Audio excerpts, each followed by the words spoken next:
Hello creatives, welcome back to my channel. There's now thunder rolling in. Gotta love Florida. Welcome back to my channel. I'm Angela, a graphic designer and illustrator for all of you who are new here. And today we're gonna go through some design hacks. Let's dive into Illustrator on the iPad.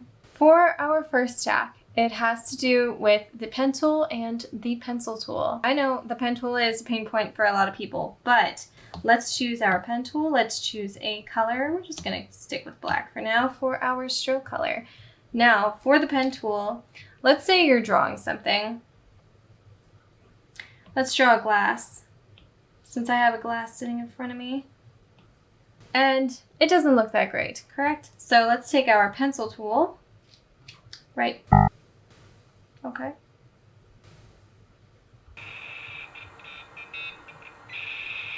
Okay, let's try that again.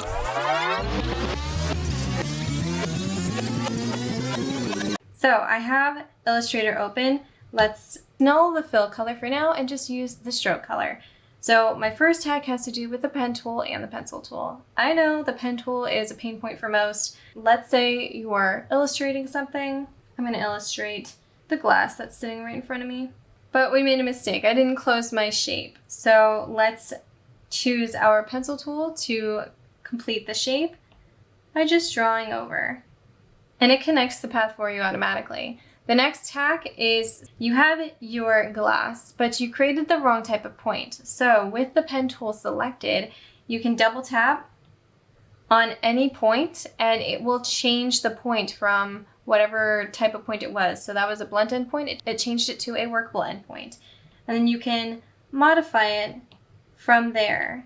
So you just double tap and it modifies it for you. You can also zoom all the way in to see that it gave you handles on both sides, which is exactly what we want. This also needs to be a little bit higher, and this needs to come out a little bit more. We can also move this one over. And you can play with your points.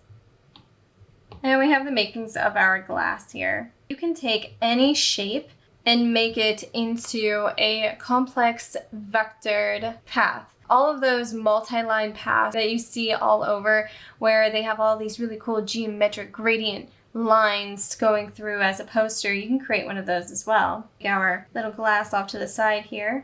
And let's create one of those paths using the pencil tool. I did a whole video about the pencil tool. I don't really work with it that often because I prefer the pen tool, but I know many like the pencil tool more. So if you haven't seen that, you can go check that out. We can create any kind of shape we want with our pencil tool.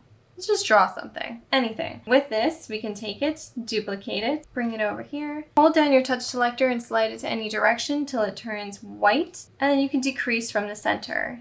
Let's make sure our stroke didn't go that far down. Let's turn it back to 1. This is only working with the strokes, so you can take both of these, select both of them by tapping and dragging across the artboard, go over here to the repeat option, click on blend, and it blends the shape together. This slider you can move up and down depending on how many repeats you want. I'm going to go with 40 for now. You can even continue the shape as well. The shapes don't have to be exactly the same. Let's go into our blend here, go into the first shape, take our pencil tool and just finish, and then just finish out drawing this shape like so. It'll automatically connect the path for you, so you don't have to join the path. And it creates this look here. So it goes from one type of shape to another. Go into our layers here. We can swivel this around, we can move this around and create whatever type of shape that you want over here. You can always expand or release the blend. I'm going to release the blend right here under Object. So if you ever make a mistake within your blends, you can always fix it by releasing the blend under Object, which is right over here on the right toolbar. So if you wanted these two shapes to be exactly the same, just duplicate, use our handy dandy trick, make it really small. Don't forget to change the stroke because the stroke will matter. You can have different strokes if you want. I'm just going to turn this around. Select both, blend, and it gives us a really beautiful blend like this. Another hack is within the blend itself. Under your layers panel, when you have a blend, there's usually 3 paths created. One is the path that you initially made. The second one is the duplicated path, and the third one is the blend path. So we're going to select the blend path, which is generally just a straight line. And it's really difficult to see, but once you select your point selection tool, you can tap on a point, convert the point, and then you can change the angles that these go to. So you can really get very creative with this. And since we have not broken up or released the path, you can always add more repeats in here by dragging this double arrowed slider. I'm gonna make it into 50. If you want it to be more specific, you can always go into your properties panel and scroll all the way down, make it the exact number you would like under steps. You can also change the options here with reverse spine and also replace spine. Replace spine is really quite cool. You can also make this a lot more engaging. We can take this path, expand it. Once you expand the blend path, it no longer remains a blend, but you can then go into your repeat options and choose mirror, and it will mirror the path for you. And you can change up the angle that it is mirrored on. Have it come closer, have it come farther away, and create really complex designs such as this. You can achieve a similar effect, but with text as well. I'm going to downsize that and bring it over here.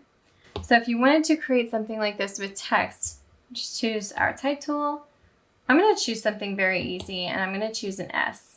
Let's change our S from the Source Sans Pro, which is the default font, to, ooh, Coffee Service would be really cool. All right, let's change it to Coffee Service. Let's make it a bit bigger so we can see it, shall we? Switch our fill for our stroke here for this text. What is our stroke on? Our stroke is on 1. Let's make it 2. Duplicate our text here, make that one way smaller, and change the orientation. Select both letters, then we can choose outline text under the type option over here on the right toolbar. It outlines them for us. Click done, and then we can go ahead and do our blend. There we are. Once again, change up the amount of repeats there are in here. Change up the path, and you can select the individual letters. I'm going to make this a lot more. You can also change up the stroke colors from one letter to the other to give it more of a dimension. And then the last hack that we can do when it comes to blends is for your colors. There has been a trend of taking colors and blending them with a light or a shade and making that range, but you can also take your colors and make a full range of individuals. 2 colors here. I'm just going to choose red and a tan. Take these 2 colors, make sure they're lined up, distributed to the bottom. There we go. Go under our repeat options, choose blend, and it gives you an entire blend between each one. I'm going to take this down to about,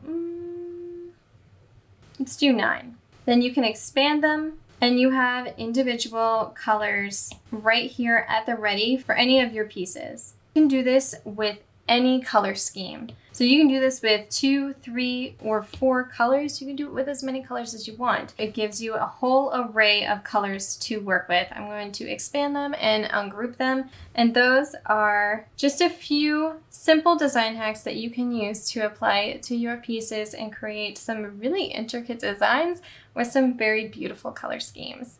I hope you all enjoyed this video. Let me know in the comments down below of anything that you want to see next, and I will cover that in an upcoming video. Go ahead and check out my Patreon if you want to see these videos before anybody else, and all of my socials are always linked in the description box for you all to see all the behind the scenes and everything that I get up to. So go ahead and give this video a thumbs up, subscribe if you haven't already, and I will see you all soon, creatives.